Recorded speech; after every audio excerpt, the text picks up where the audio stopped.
Hey guys, it's your boy Jason and the manager, and I'm here to take you on today's tutorial on how to delete comments on your blog post. So, log into your WP admin website as you can see above, click on comments,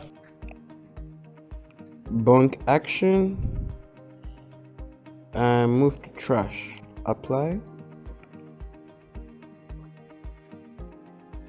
Depending on how many comments means how many times you should do it before it hits 0. So, bunk action,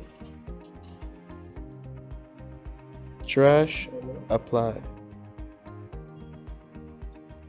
So all the comments have been moved to trash. So to delete them permanently, click on trash, bunk action, empty trash.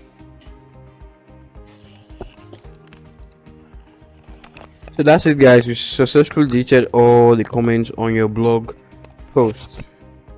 Thanks for watching, see you next time.